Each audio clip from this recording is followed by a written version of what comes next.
Deberíamos involucrarnos todos en política porque cuando se empieza una campaña, el opositor trata de poder buscar las cosas negativas en uno. Hoy vamos a hablar sobre conciencia política. ¿Existirá la izquierda, derecha o realmente se estará buscando el poder? Conciencia política, parte de un capítulo del libro Conciencia de Dios del autor, el ingeniero César Soriano. Mi nombre es Ricardo Espinosa y te doy una cordial bienvenida. ¿Cómo estás, César? Un placer estar aquí contigo. Muchas gracias por la invitación y dichoso estar en tu programa.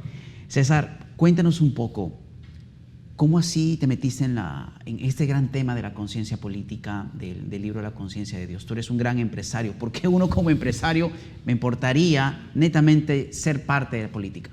Bueno, para comenzar, yo creo que todos los seres humanos en un momento de nuestra vida tenemos temas existenciales, ¿no? De querer saber mucho más de uno mismo. Entonces, y del entorno, ¿no? Y esto me pasó cuando era muy joven, ¿no? Entonces, yo decidí un momento de mi vida, cuando tendría 30 años de edad, 25, 28, 25 años de edad, tomar una mochila y, como explico hoy en el libro, comencé fueron mis años perdidos, ¿no? Como le dije, ¿no? Y en esos años perdidos traté de encontrar el tema de la explicación de Dios. Me fui al Oriente, me quedé por ahí muchísimos tiempo, muchos años, y obviamente que la respuesta que encontré era que el problema del ser humano estaba en la conciencia. Es la primera respuesta que encontré.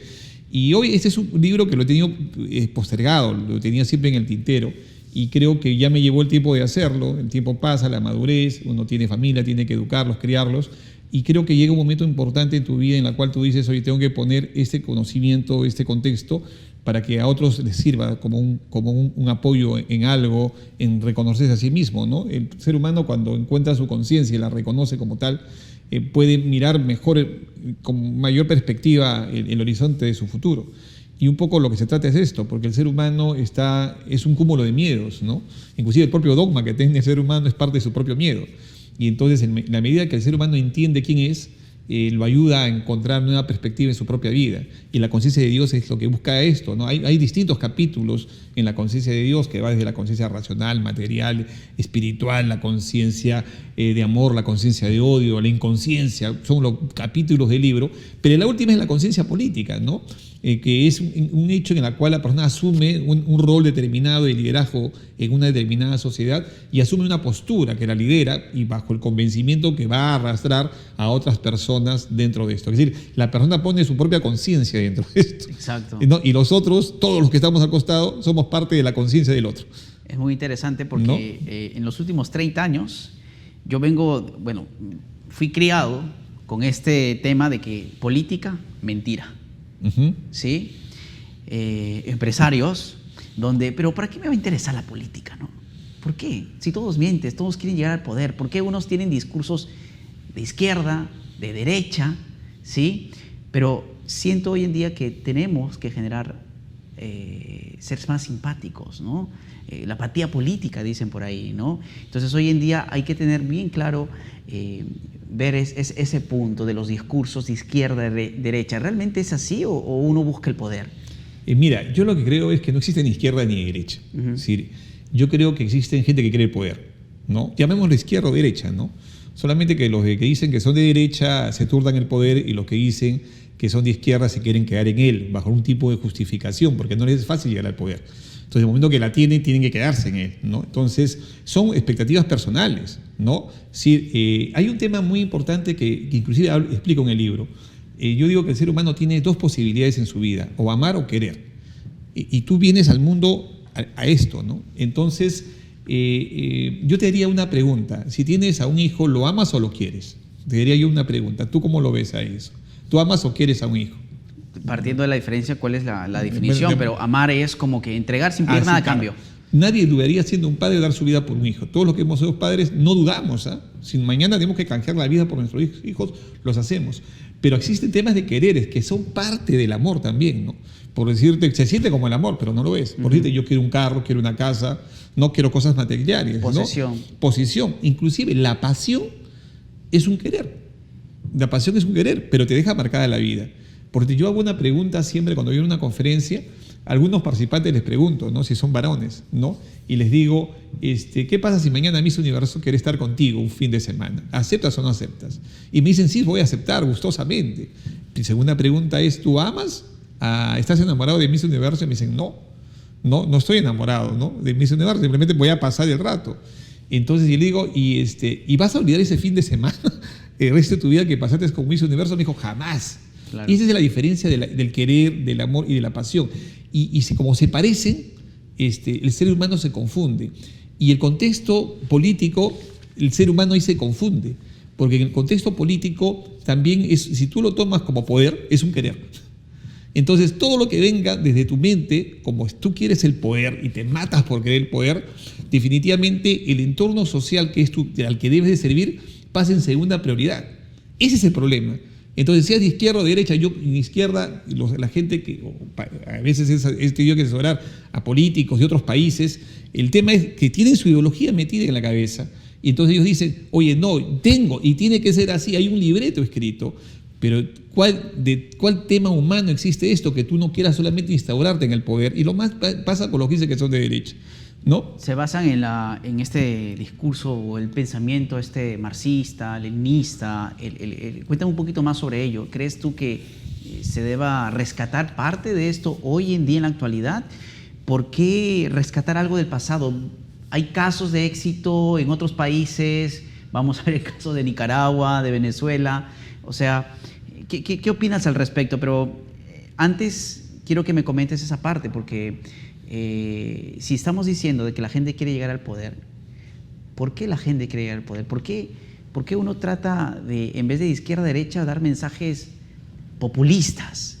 Tratar de convencer, de persuadir al pueblo sin tener una base fundamental, ¿no? O sea, es muy interesante ese punto. Es que cuando quieres el poder, haces lo que sea.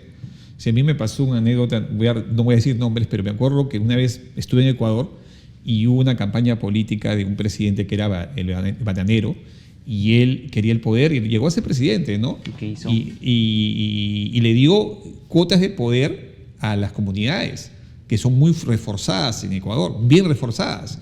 Y total, ellos asumieron un contexto de poder dentro de unos ministerios, ¿no? Y que al fin y al cabo la intención era buena, pero no tenían la capacidad para gestionarlas, que es lo más complicado, ¿no? Y querían tener las comunidades, por la experiencia que tengo con ellos, tienen un principio muy asambleísta, ¿no? Si todo lo quieren tomar supuestamente democráticamente, pero alzado, con mano alzada, la opinión, y a veces se pierde la visión estratégica en este caso, ¿no? Entonces, yo recuerdo que la gestión de este viceministro que me recibió en aquella época en Ecuador, pues tenía unos problemas tremendos, ¿no? Porque sentía o que obedecía a su comunidad o tenía que obedecer las estrategias del gobierno. Claro. Y se le fue de la mano, definitivamente. Pero eso pasa cuando tú repartas el poder y quieres tú ser el presidente, tú quieres tener el poder y pierdes cualquier tipo de noción, bailas, gritas, lloras, haces lo que sea con tal de ganar un voto de alguien y pierdes la perspectiva.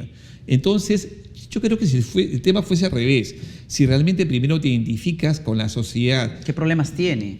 Más que problemas, es decir, hay un tema humano, ¿no? Hay un tema humano, es decir, tienes una opción. Si yo te hablo de amor y querer, vamos a ser muy, muy altruistas en el tema, ¿no? Por decirte, el sentimiento, si quieres hacer la política, tu principio no sería querer el poder, sino amar a la ciudadanía. Lo que estoy diciendo es un tema bastante fuerte. Es decir, tu primera condición sería amar a una comunidad, a una sociedad, y lo verías como si fuera tu hija, es decir, lo verías bajo otra perspectiva, y ese sentimiento se llama servicio, ¿no? Entonces, el momento en el cual tú dices, no quiero el poder, sino quiero servir, ese tema implicaría romper un montón de mitos, entre ellos ya no serías corrupto, y romperías un montón de mitos, porque tu perspectiva personal está subordinada a una condición suprema. Pero eso no se vea. Es decir, yo nunca lo he visto en ninguna parte, solamente creo que en la Biblia se menciona al rey Salomón que hace algo de ese tipo, ¿no? Es decir, que la sabiduría del rey Salomón, lo que dice la Biblia. Pero yo no veo que exista un modelo de alguien que haya decidido renuncio del poder, y yo veo a la sociedad como un fin supremo, ¿no? Como lo dicen las constituciones de muchos países, ¿no? Y hasta qué punto realmente el político dice, dejo de ser yo y comienzo a entender lo que es el grupo. Y ese es el lenguaje de identidad que es el que falta. Y yo creo que estamos en un nuevo orden social que va a buscar este tema. No es ni derecha ni izquierda. va a haber un cambio. Es decir, esto no pasa en Perú, en Venezuela, en Colombia, está pasando en todo el mundo. Porque la gente quiere un cambio, pero la gente tampoco quiere, no sabe qué es lo que quiere, porque tampoco hay líderes que saben lo que quieren, ¿no? Yo creería que realmente no se comprende bien cuál es el rol de un gobierno, de un Estado.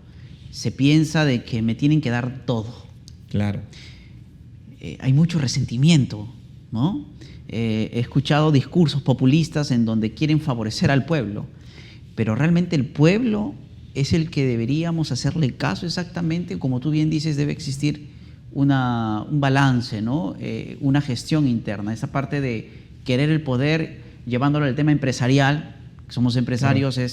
Es como si fuese un jefe y que todo tiene que pasar por él, y ahí se empieza la burocracia, y es por eso que se demoran en llegar las cosas, ¿no? No tienen una buena, porque el rol del líder es, ok, voy a buscar gente capaz, más preparada que yo, pero yo voy a encargarme de tomar las decisiones para que la pista de baile se pueda desempeñar, para que exista, por ejemplo, salud, más empleo, y etcétera, ¿no? Entonces, me parece muy interesante el pensamiento de las personas, la mayoría, de que está esperando el bono, está esperando que le ayuden, se contentan por objetos para ganarse votos, ¿correcto? ¿Qué opinas al respecto? No, te digo, bueno, es parte del criterio, pues, del populismo que existe con respecto a esto, ¿no? Y yo creo que algo que han fallado muchos países no es con respecto al modelo. Los modelos han funcionado bien porque tú necesitas... No hay un modelo perfecto. No hay un modelo, y se va mejorando. Acá hay un tema muy importante. Se va mejorando. Por decirte, el Perú, si tú le dices, y este es un tema, cuando entras al terreno político es engañoso, ¿no?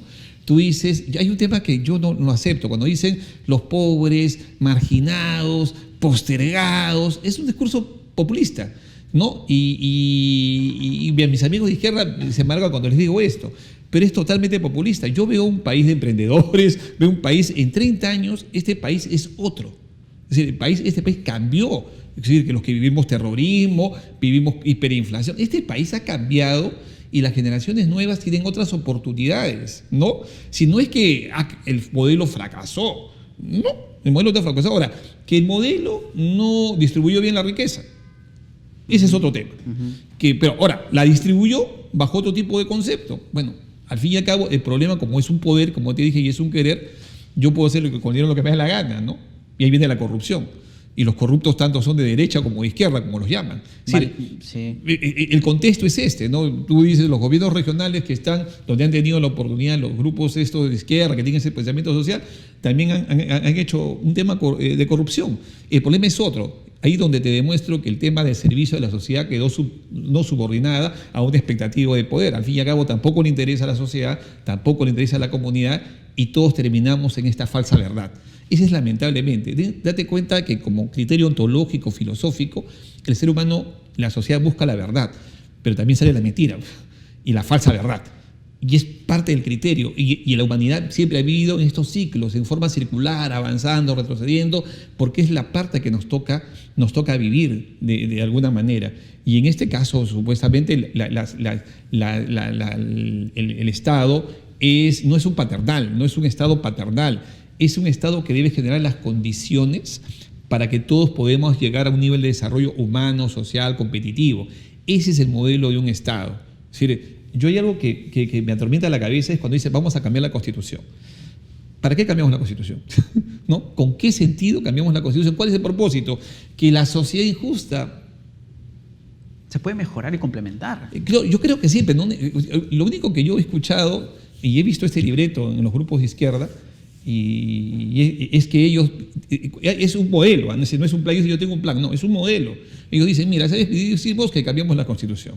Cambian la Constitución, y hay una palabra que siempre he escuchado a todos ellos, en distintos países, es las fuerzas vivas, ¿no?, de la sociedad tienen que tener el poder. O el poder.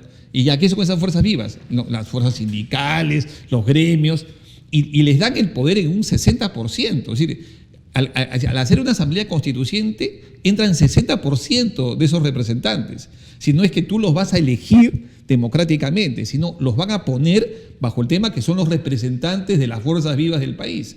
Y con eso instauran su poder. ¿no? Y el otro porcentaje van a poner a colegios profesionales, ¿no?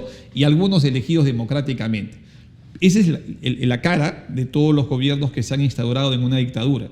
Entonces, vamos a ver, yo digo, todos nos sentimos identificados con una central general de trabajadores, cuando ya por sus propios discursos cayeron a algo pues, que era insostenible. Todos nos sentimos representados en un sindicato de trabajadores de la educación peruana, no en este caso, como el caso de Perú, no, nos sentimos representados, todos nos sentimos representados con un gremio de transportistas que tiran piedras, que tiran... No, hay gente que quiere trabajar, quiere hacer cosas. Este tema es bien delicado, es súper delicado, porque justamente el tema es cómo ellos comienzan a instaurarse el poder. Y es algo que está en su cabeza de ellos, ¿no? Está en su idea de forma de pensar. Vamos a poner un caso más específico y puntual de lo que ha pasado en los últimos meses, quizás, o en el último año, esto de la reforma agraria, ¿no? Este caso de... Justamente me gusta mucho esta historia que tú mencionas y cuentas.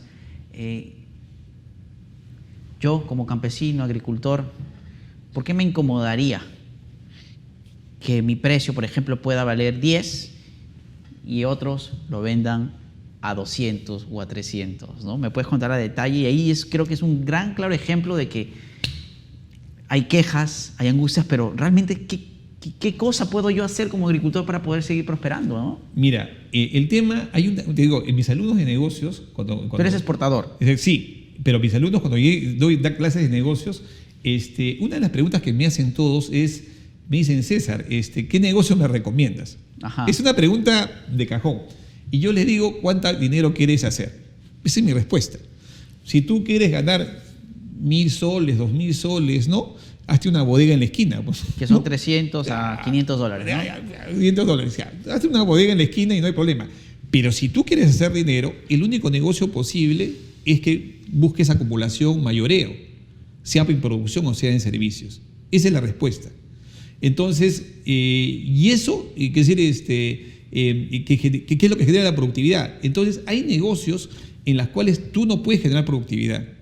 El tema agrícola no es rentable a veces, ¿no? Y hay que hacerlo como decirlo, no es rentable.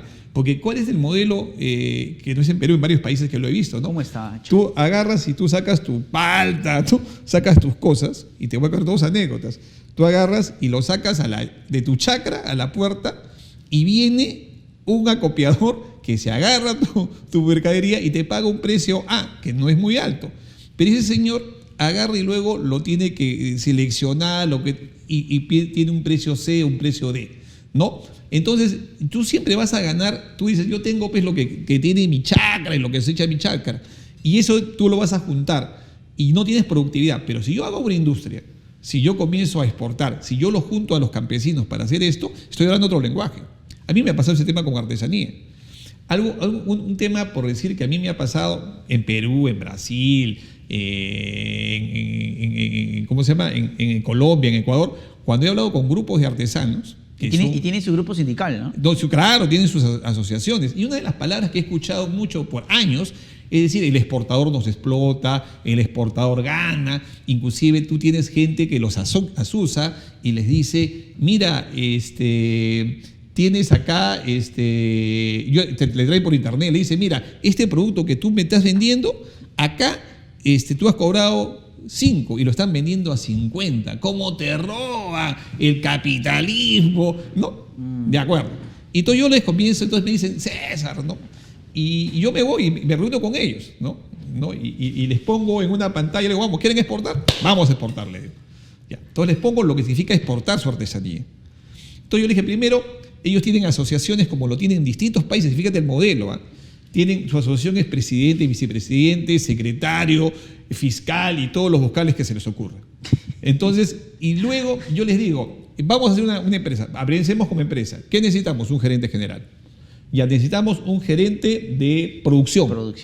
Necesitamos un gerente de exportaciones. Necesitamos un gerente de logística. Necesitamos un gerente de diseño, ¿no? Para sacar desarrollo de productos nuevos. Y yo les digo, vamos a ver, les digo, ¿A quién ponemos, en la asociación, a quién ponemos como gerente de exportaciones? Nadie. Dale, vicepresidente, el fiscal, ¿no? El modelo no es compatible. Entonces, y segundo, ¿cuál es el nivel? Respetando su idiosincrasia, ¿cuál es lo que necesitamos para tener un gerente comercial? Uno que estudió marketing, ¿no? Un ingeniero industrial en logística, ya. Bueno, ¿esto cuánto nos cuesta una planilla? ¿Y cuánto tendríamos que vender? Y es lo que hace una empresa exportadora. Pero pongamos ese tema social, ¿no? Y es lo que yo he puesto en ese tema. Pongamos el tema social. Y en el tema social, digamos, bueno, no tengo para pagar a un ingeniero industrial, ¿no? Lo hagamos nosotros, pero hay que capacitarnos. ¿De acuerdo? Nos capacitamos y comenzamos a agarrar nuestras potencialidades y decir, oye, el artesano A puede ser el gerente de exportaciones, ¿no? Y uso su mismo lenguaje, el compañero fulano, el compañero... ¿Y sí están dispuestos a capacitarse? Claro que sí, ¿no? Y entonces, comienzan a exportar. Las experiencias que tengo de éxito de empresas que han visto de artesanos, que han visto un mundo, han ido a ferias internacionales, se les ha apoyado, es impresionante. Vienen con una idea mucho más global y con una idea mucho más competitiva, porque miraron algo que estaba fuera de sus cuatro paredes. Y sin ir muy lejos, un caso que me gustó mucho, exitoso, está en Chota, está en Cuyumarca, donde nacieron las rondas campesinas, ¿no? Que sacaron los textiles de una manera impresionante, diseños y qué sé yo. Esta es la idea en la cual, sí, pues hay que creer en las partes sociales, pero siempre y cuando generen productividad. Con lo que tú decías, una idea de una reforma agraria, la idea de la reforma agraria, que la que tenemos de Velasco, que el tiempo que más atraso ha tenido el Perú fue el tiempo de Velasco, que sus intenciones capaz sean buenas, ¿no? Sean muy buenas. Pero lo que pasó en el tiempo de Velasco, el campesino no estaba preparado para manejar la tierra. Yo creo que lo que mencionas es clave. Es totalmente, esa propuesta es lo que debería de hacerse, no salir a las calles, las protestas, auménteme el pago. Lo mismo pasa con la educación, con los profesores. Claro. ¿Cierto? Sí. Esas actividades que hemos tenido de salir a las calles, las protestas, el tema de los exámenes y muchas cosas más, cuando se debería buscar formas en donde exista un ganar, pero no a la boca de pedir, sino al esfuerzo. Yo tengo una pregunta en el tema de la educación. Conozco varios amigos que son del SUTEP aquí en el Perú, ¿no? Y del sindicato, pero aquí hay un tema muy importante. Para mí, el mejor modelo de educación es la que tiene formación por competencias. Por competencias. Correcto. Y esto no es Perú recién lo ha aplicado hace 5 años, lo que países desarrollados lo vienen aplicando hace 30. ¿No? Y segundo, tú te dices qué profesores están tan capacitados para hacer este tipo de cosas.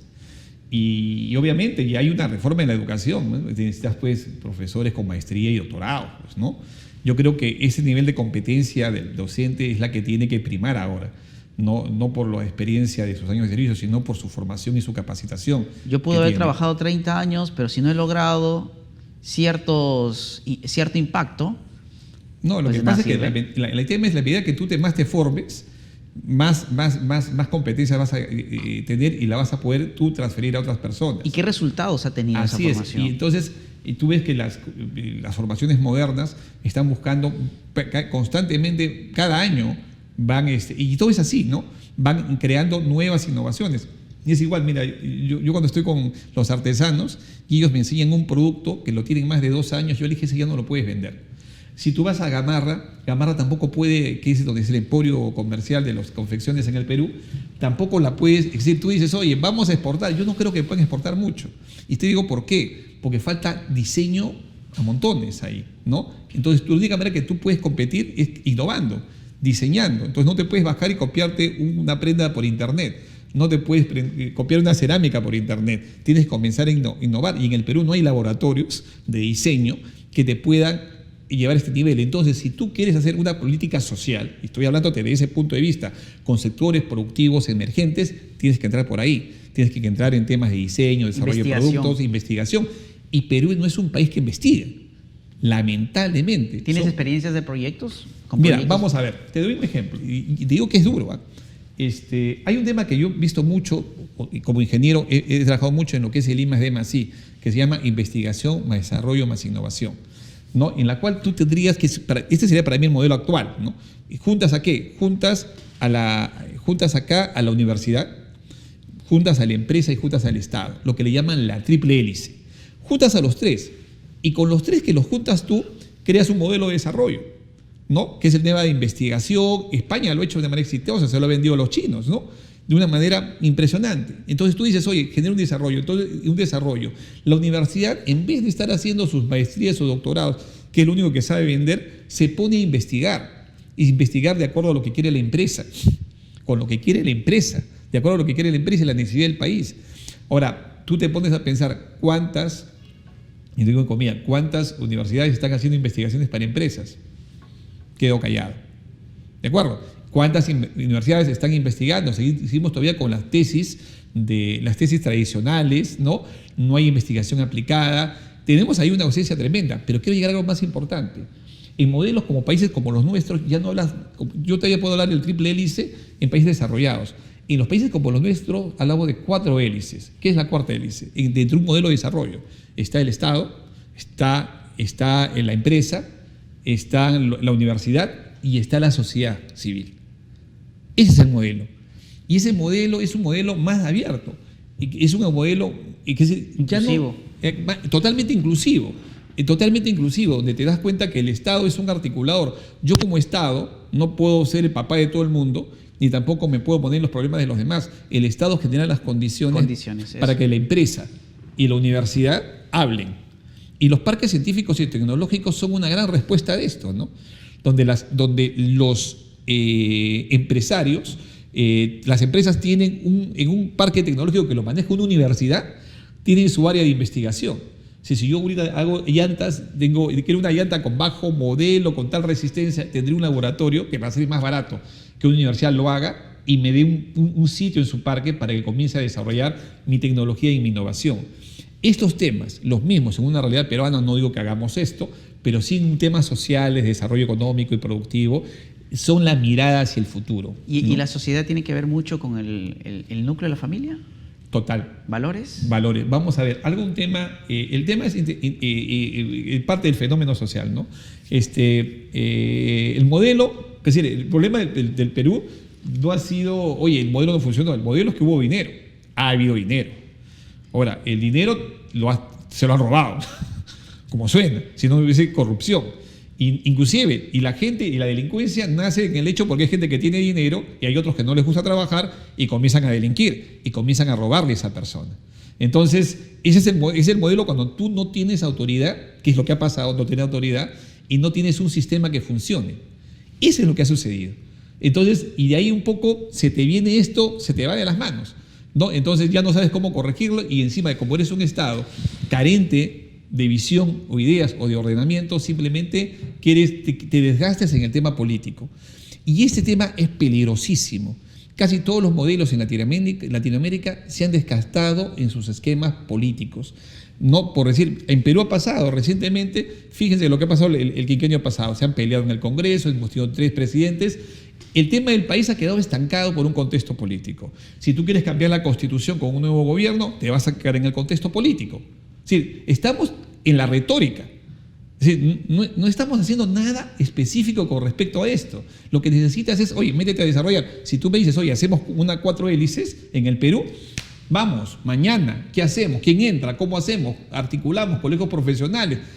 Sería una locura. Universidades, ¿no? Son propuestas populistas, son propuestas facilistas. Total. Facilistas, Total. Eso, buscar a la pelea para confrontar, yo tengo la razón.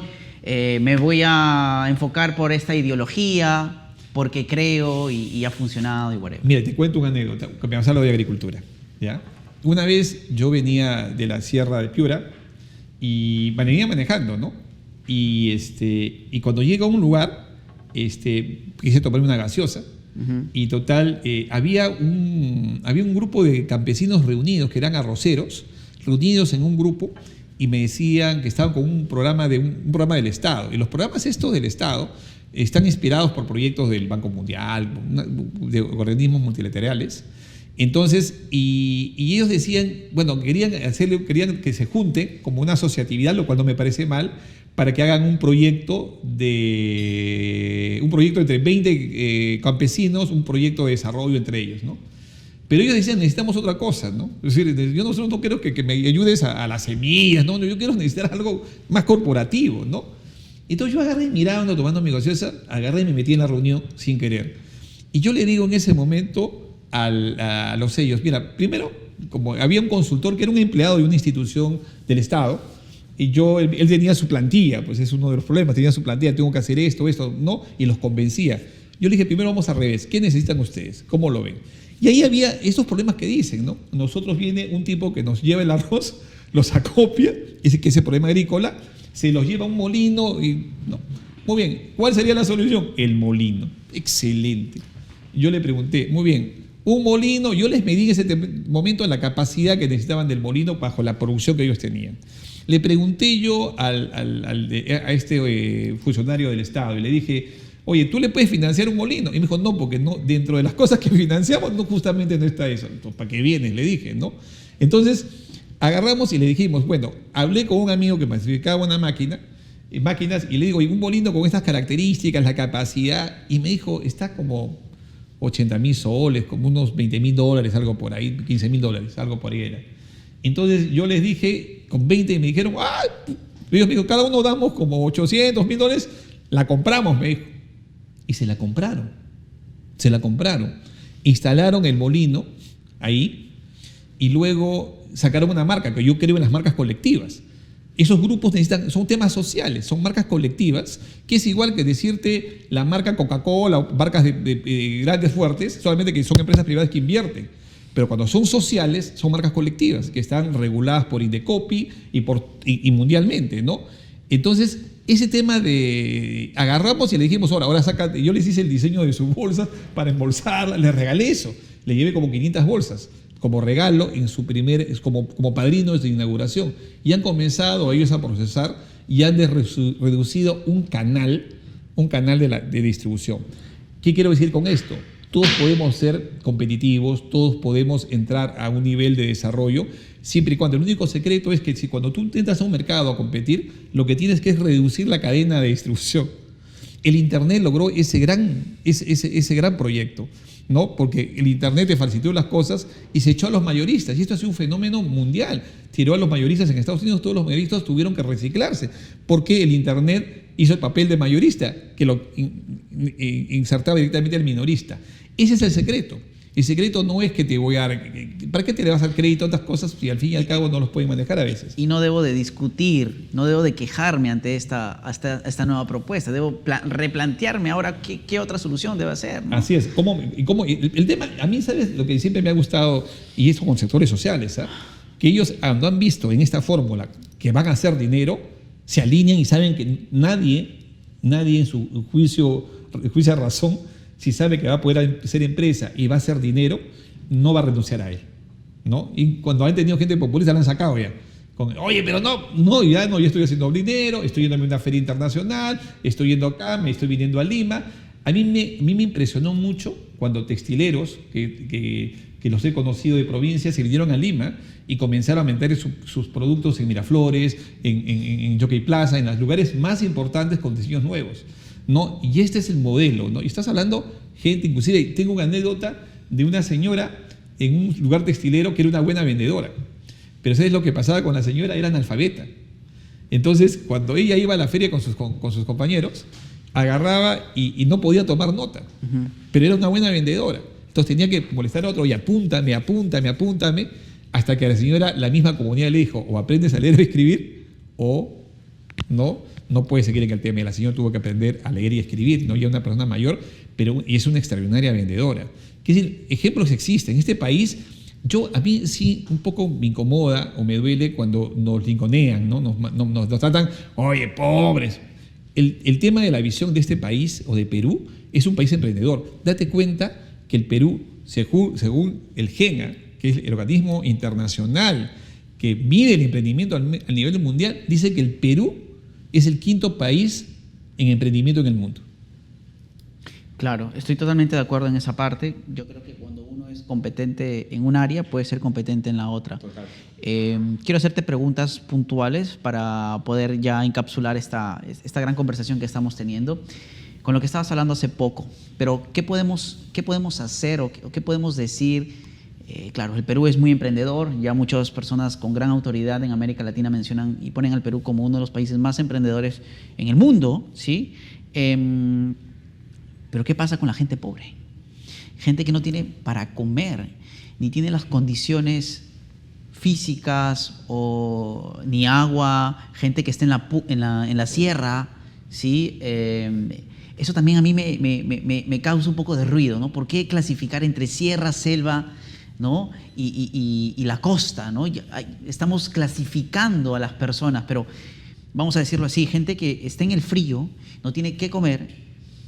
¿Cómo le decimos a esa gente, pues eres emprendedor, eres peruano, sale adelante, ¿no? ¿Ese es el rol del Estado? ¿El gobierno debe enfocarse mejor en solucionar esos temas en vez de estar peleando en un centro? Creo que sí. Como te dije al principio, el Estado ha invertido más su dinero. Lo invirtió mal, ¿no? Entonces yo creo que las tareas sociales, que creo que sí se ha hecho de alguna manera. Yo cuando he ido a comunidades sí me he encontrado con los enfoques de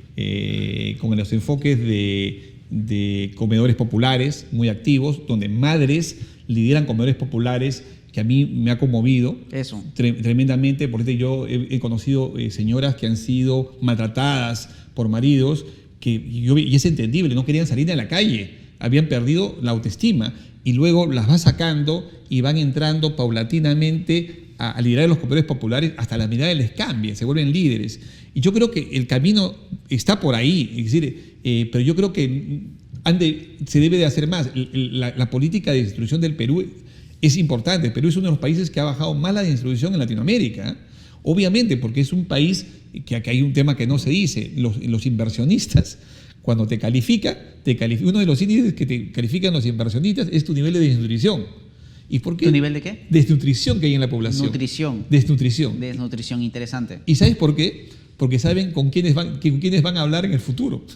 Sí, ¿qué generación me toca hablar en el futuro?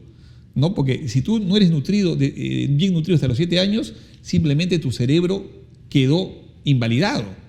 Entonces, Perú ha hecho un buen trabajo, reconocido inclusive por Naciones Unidas, un trabajo tremendo con el tema de distribución, el tema de seguridad, integridad y salud. Pero ha hecho varias cosas, el tema de beca 18, es decir, veo un tema integral, ¿no? Es decir, yo creo que ha habido una evolución en los 30 años, y esto es un mérito de todos los gobiernos. Ay, fulano, no, olvídate de la parte política. Hay un mérito que ha hecho cada uno, ha sumado en el contexto. Entonces, yo creo que hay falta sumar cosas y hay que corregir. Sí, el tema de corrupción, el tema de seguridad ciudadana, son temas tremendos. El tema de, y esto es un buen ejemplo, la gente sí tiene cómo llegar y comer en algún lado, ¿no? Se les da. El tema, cómo tú salvas el analfabetismo, está tratando de reducir, ¿no? La educación primera, si tú ves los indicadores, la educación en el Perú en primaria crece y luego en secundaria baja, ¿no?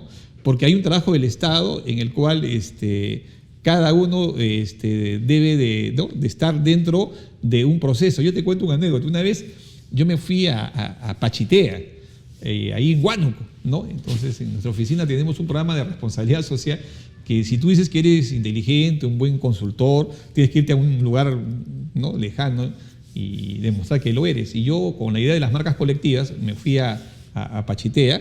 Y total, lo que siempre pasa, hablé con el alcalde de Pachitea y le digo, convócame a la gente, y nunca llegan las personas, porque también tienen que llegar de sus comunidades, ¿no?, de distintos lugares. Entonces agarró y hablé con alguien del programa Juntos, ¿no?, que ellos manejan las radios. Entonces yo le dije, oye, quiero que me convoques a la gente, y ellos convocaban tremendamente. Y me decían, César me decía, vamos a convocar por radio y las señoras van a venir. Pero te va a hacer algo, ellas van a estar mañana, ¿no?, porque la convocatoria del alcalde no funcionó. Entonces no había nadie cuando llegué, y al día siguiente este programa del Estado juntó como 200 señoras, estaban en el auditorio de la municipalidad. Yo me quedé impresionado. Entonces, y me dijo, van a venir con un cuadernito, me dice, ¿no? Y tú tienes que firmar el cuadernito, ¿no? Y entonces yo le digo, ¿y por qué? Me dice, vas a estar como un artista. Y le digo, ¿por qué? Porque a las señoras, en la medida que se involucran en los temas sociales, se les da al Estado, siempre se les va a dar, pero siempre tienen que aplicar su responsabilidad de ellas. Es decir, oye, trabajé en el comedor popular, me hice mi Papa Nicolau, mandé a mis hijos al colegio, he asistido a las capacitaciones que me brindan. Es decir, hay todo un tema donde a la gente se le comienza a disciplinar. Obviamente, aquí viene lo que tú me estás diciendo. Bueno, estos son los temas en los cuales tienes que educar a la gente. Tienes que comenzar a hacer pues escuela de padres, una serie de cosas. Porque la única manera que las generaciones futuras no pueden superar es que hagas un trabajo tremendo, tanto en la familia y la escuela. Y en tema de familia creo que ahí tenemos un tema completamente duro. Si no hemos trabajado nunca familia. Sí, es un tema y es un amplio, tema humano. es un tema amplio. Es totalmente también amplio, a pero yo tratar. creo que para mí una decisión política importante es la familia. Y yo creo que cualquier trabajo político que se haga con cualquier gobierno Todo debe es partir de ahí. en la familia. Ahí no vas a tener drogaditos, no vas a tener vas previniendo, vas encontrando gente con ilusiones. Hay un tema que el país no ha hecho, el tema preventivo.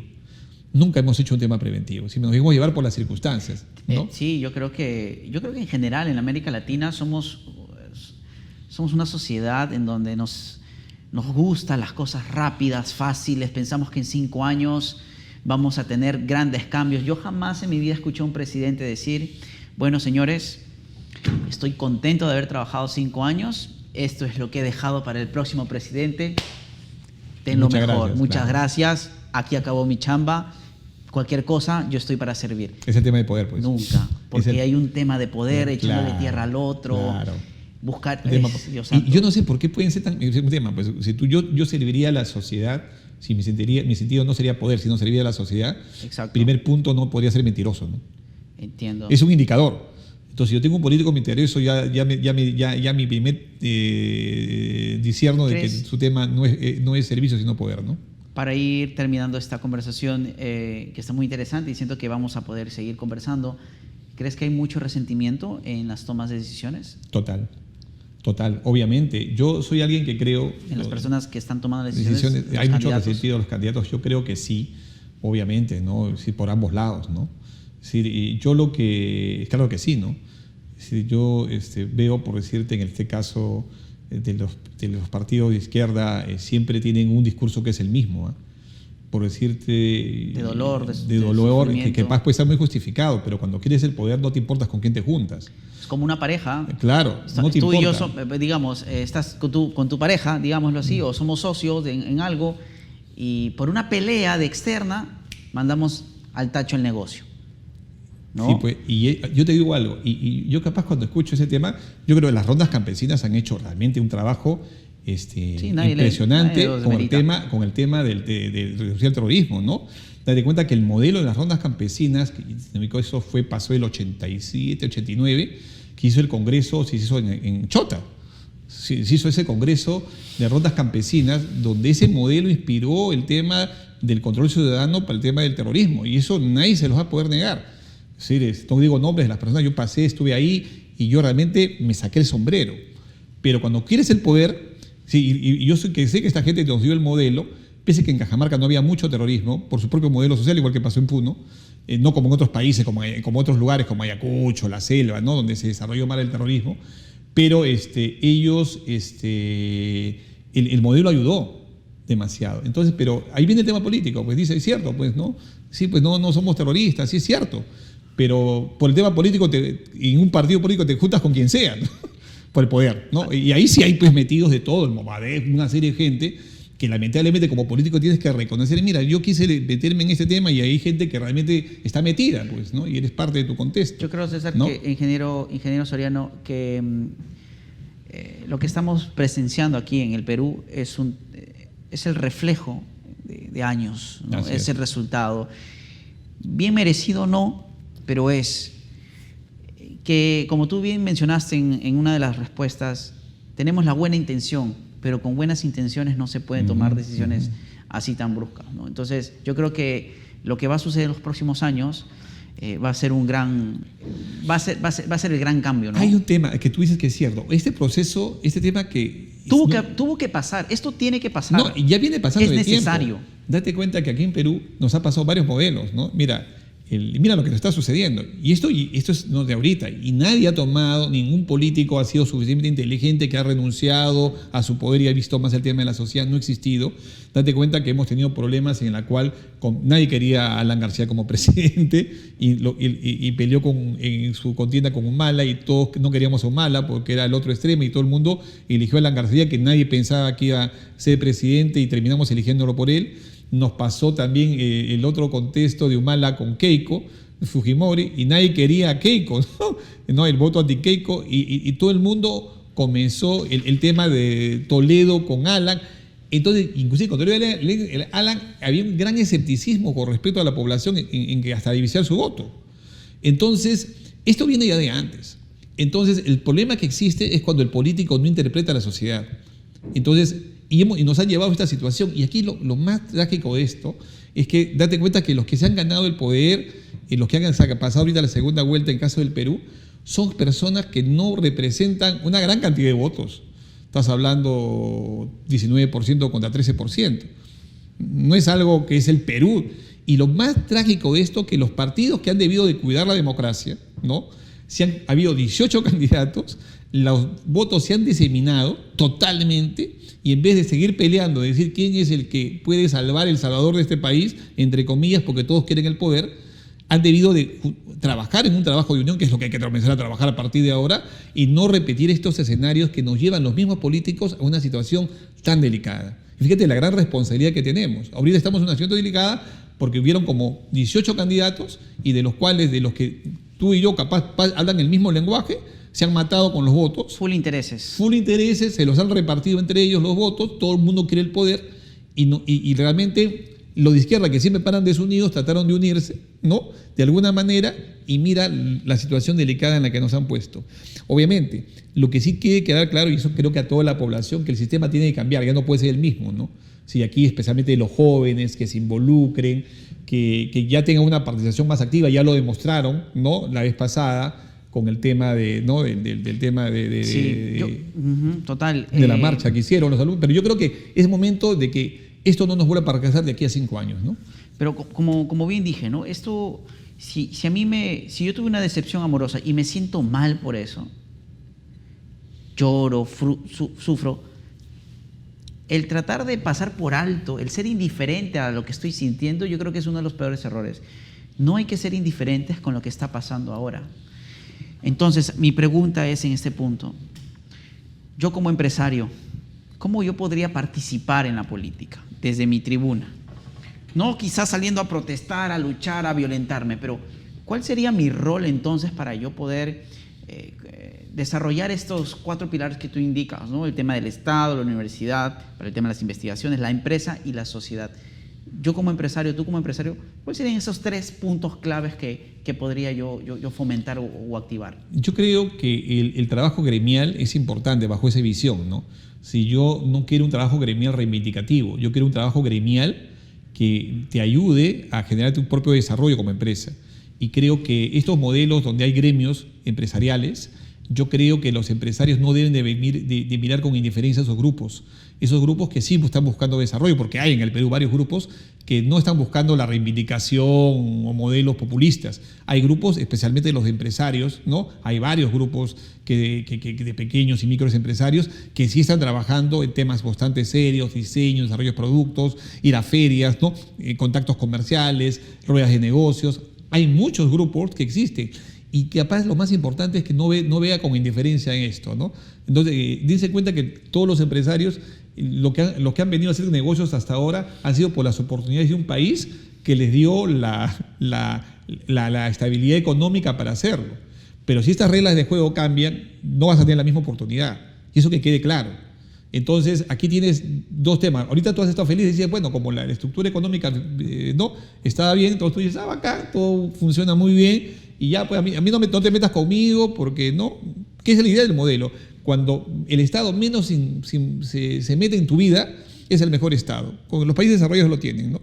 Entonces, pero cuando ya te pueden afectar a ti y tu negocio no va a funcionar, ya no puedes ser indiferente, porque el modelo económico te lo van a cambiar. Entonces no vas a tener mayor nivel de mercado, la gente va a tener menos dinero, ¿no? Porque mientras que están buscando cambios, simplemente el mercado se va a contraer, las empresas se van a estatizar, terminó, va a haber un tremendo empleo y desempleo, y al haber desempleo no va a haber gente que consuma, va a ser toda una desgracia, va a ser todo un caos. Entonces, lo que yo sí creo que recomiendo es que la gente comience a trincherarse dentro de sus modelos o sus grupos, involucrarse en ese tema, ¿no?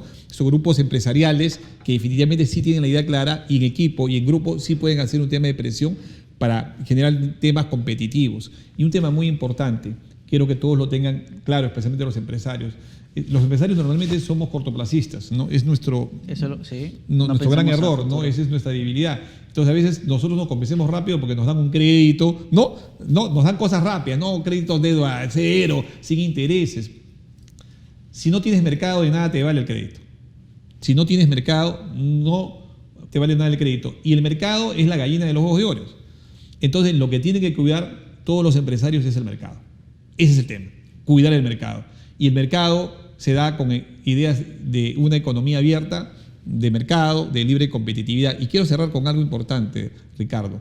Tú hablabas del tema, el modelo económico que el modelo existe, social económico actual. Yo creo que a veces vemos izquierda, derecha, izquierdas, marxismo, eso pasó el siglo XVII, XVIII, pues, con la lucha de las clases sociales que buen justificada estaban, porque había una diferencia en clases sociales. Si tienes un Perú que ha desarrollado 30 años, ¿cuáles son los problemas de las clases sociales que existen? No existen. El modelo, por decirte, Alemania después de la Segunda Guerra Mundial creó la economía social de mercado, que en muchos países lo hemos tomado como constitución, que nunca lo hemos aplicado, es otro tema. Pero la economía social de mercado te dice, oye, genera riqueza por un lado, y esa riqueza que tú generas se la das a los que no la tienen, pero genera temas de desarrollo para esa gente, no se la regales. No se la regales. Porque al fin y al cabo esa gente que ingresa va a ser una contribuyente para ti. Ese modelo es el que no hemos aplicado, hemos hecho caja con esto y nos han puesto una escarapelita por ser unos buenos ahorradores. Y este es el problema que tenemos ahora, definitivamente. Y obviamente todos comenzaron a hacer infraestructura, donde ha venido toda la corrupción que estamos conociendo. Entonces se ha develado. Yo creo que ahorita el tema importantísimo es, el modelo está, aplica economía social de mercado. No hay nada más que hacer. ¿Qué vas a cambiar? Que nada, el modelo funciona, puedes mejorarlo. Pero quieres hacer un cambio estructural, ¿no? Date cuenta de qué tipo estás haciendo. Es decir, ¿Quieres inventar la rueda? Claro, o menos que esté claro cuál es el modelo social que qué es la economía popular de mercado, que a mí me ha sorprendido escuchar esto, ¿no? Sí, yo creo que sí, políticamente tendrá un nombre y un apellido. ¿Se quiere cerrar el tema de importaciones? Sí, importación, una locura. ¿Y cómo va a ser competitivo? Date cuenta que el problema con el tema de la industria nacional, que este tema, hay varios países que han pagado la factura de esto, incluyendo Brasil, ¿no? El tema de cerrar tus fronteras hace que tu industria no sea competitiva, ¿no? Pero que sea Brasil tuvo un buen pretexto, dijo, bueno, tengo un mercado que puede consumir, ¿no? Son 200 millones de habitantes, pero es un mercado de 30 millones, no 31, no somos mercado para nadie, somos un lugar de tránsito. Entonces, y esto no te va a generar riqueza, como hablamos. Lo que es decir, a ti, si yo ahorita le vendo un producto a un mercado de 200 millones, de 400 millones o de 1.000 millones, genera riqueza. Me gusta mucho el punto que dijiste, que es cuidar al mercado, cuidar y generar también oportunidades de negocio. Para cerrar esa parte de los empresarios, sentiría también, para complementar, que sí es fundamental que también tengamos la responsabilidad social. Porque quiero hincar esa parte, ¿no? Muy bien, buena pregunta. No, yo creo que la educación no es todo. La educación es buena, pero no le puedes dar educación a una persona que está desnutrida, que no tiene agua, que no tiene luz, que no tiene desagüe, ¿cierto? Entonces, apoyemos esa parte desde nuestra tribuna, por lo menos hacer actividades sociales, en ayudar a la gente que realmente necesita. Y no como una especie de, es que el Estado no le da, entonces yo voy a dar. No, vamos a ayudar a que el Estado, ok, sí, el Estado va a cambiar entre 30 a 50 años, o sea, el gobierno, ¿no? Claro. O sea, no es de acá de 5 años. Y tú has dado un tema que creo que pasará sería extraordinario, el tema de la responsabilidad social, ¿no? En estos últimos 20 o 30 años, el mundo ha cambiado, ¿no? Si el mundo ha cambiado, las empresas son socialmente responsables. Ya no puedes hablar de empresas explotadoras, sinvergüenzas, que se enriquece. Es un negocio populista, pues, ¿no? Total, ¿no? Es decir, victimizante, ¿no? Somos una economía, hay responsabilidad social. Yo me acuerdo, sí, pues yo ya tengo mi edad, entonces yo me acuerdo que en la década del 60 yo era niño y sí vi pues esa explotación de empresas, claro. Vi el tema de los países poderosos y era tanto Estados Unidos como Rusia, ¿no? Eran ambos los que querían el imperialismo socialismo, el imperialismo capitalista. Yo respiré ese tema. Ese tema ya terminó, pues, ¿no? Tienes, que decir, ahorita hay un tema que deberían aprender los políticos, definitivamente, especialmente los que se van a los extremos, ¿no? Hay algo de competencia que se llama cadena logística. Y hablo del tema de empresa. Entonces, ya no compites tú con una empresa. La cadena A compite con la cadena B. Y la cadena A cierra y nadie se aprovecha de nada. Sí, de la cadena A, es que hablo con la cadena A, comienzas del productor, del exportador, del importador, del consumidor final, son una cadena. Y entre ellos sindicalizan el precio. Y todo el mundo sabe cuánto se lleva el producto. Si ya no es como antes, que tú dices, oye, que este sinvergüenza se llevó. No, no pasa eso ya. Ya eso no sucede. Lo que sucede es que existen competencias de cadenas. Entonces, tú cuando entras a un negocio, ¿no? Te dices con qué cadena me voy a unir. Ese es el lenguaje moderno. Entonces, si tú quieres cerrar el mercado, simplemente ahí quedaste. Lamentablemente, ahí te vas a quedar. No vas a crecer. Y eso hay que poner muy claro a los empresarios. No vas a crecer, ¿no? Lamentablemente, ¿no? Bueno, ingeniero, muchas gracias por acompañarnos. ¿Se puede rescatar algo del socialismo, de la ideología marxista? Yo creo que es un buen libro de lectura, ¿no? Okay. Más que todo. Yo creo que, como te digo, aquí el modelo es más de desarrollo humano. Es un desarrollo... ¿Valores? Yo creo que ¿qué es lo que busca la gente? La gente, ¿cuál es el error de los dos modelos, ¿no? La gente ha tenido dinero en el bolsillo, ¿no? Sí, el dinero, la gente ha comprado más, ha gastado más. Eso ha desarrollado, y el Perú ha desarrollado tremendamente. Ahora, ¿qué has hecho con ese dinero? ¿No? Te lo has malgastado, has consumido drogas, te has endeudado con tarjetas de crédito. Es una decisión que tú tomas personalmente. Y eso es lo que te dice, es que hay algo que te ha fallado. Y no has desarrollado el tema humano, y hay un tema muy importante. El ser humano busca algo que se llama felicidad. Entonces, ese es el propósito objetivo final, social, político, que es lo que digo en la conciencia de Dios. El tema, ¿cómo llegas a la felicidad en este caso? ¿No? Que es el propósito político.